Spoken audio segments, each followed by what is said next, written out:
After one of USC's first practices of fall camp, Clay Helton could be heard telling his players exactly who he wants them to become. There was no need to be shy about it. The USC coach desires an offense so physically tough that it could tell the defense before every play that a run is coming and still be able to pick up the necessary yardage. He wants a defense that won't wilt when that scenario is flipped, say, against a stubborn team such as the Stanford Cardinal. Advertisement Wednesday. In the Trojans' only fully padded workout of camp to this point, Helton reinforced that message. He lined the offense and defense up against one another for 20 straight plays in which the defense knew what the offense was going to run. The atmosphere got heated, and it wasn't just the temperature rising into the 90s. Referees were brought to regulate the battle. On one play, tailback Marquise Stepp bulldozed through safety Bubba Bolden, who went for a highlight hit and didn't wrap up. On another, tailback Stephen Carr burst through the line for a 25-yard touchdown scamper. Feeling the emotion, Carr pointed at the defender on his way to the end zone and was flagged for taunting. At one point, tempers flared between wide receiver Trevon Sidney and safety C.J. Pollard as they got tangled up. Pollard tried to trip Sidney from behind as he walked away, and Sidney swung in retaliation and connected with Pollard's helmet.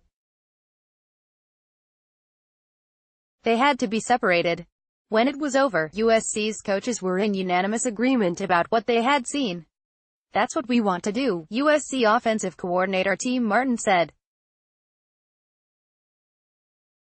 "That was really impressive," said USC running backs coach Tim Drevno. "You want to build calluses. Just saw a really competitive football team. Guys are really lockjawed in there, trying to knock people back." When Martin tallied the numbers, USC had rushed for about 7 yards per carry in that session. What that means for the Trojans' defense remains to be seen. Helton was happy to chalk it up as a win for his offense at this point in camp.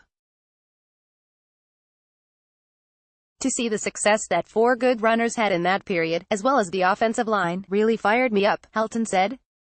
"It's going to be something that we're going to need, especially with a young quarterback, to have that running back by committee that just pounds and pounds and pounds." Saturday, the Trojans will be in full pads once again for their first live scrimmage of camp at the Coliseum.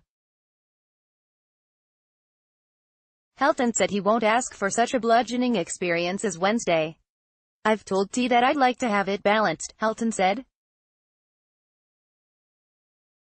"Try to be as balanced as possible, just like we would on game day, make it as similar to a game as we can, plan for quarterbacks. The scrimmage will be a big moment for JT Daniels, Jack Sears and Matt Fink in their quest to win the starting job."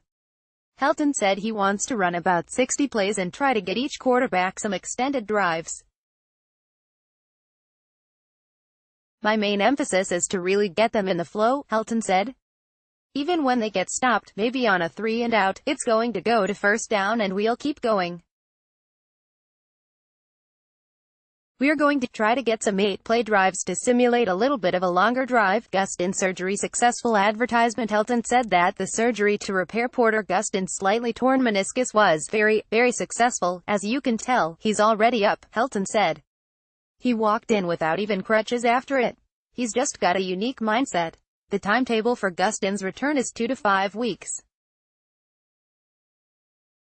Another meniscus tear. Helton said that true freshman linebacker Pele Gaodiote IV also has a slightly torn meniscus. Gaodiote will have surgery Monday and will be out 2 to 4 weeks.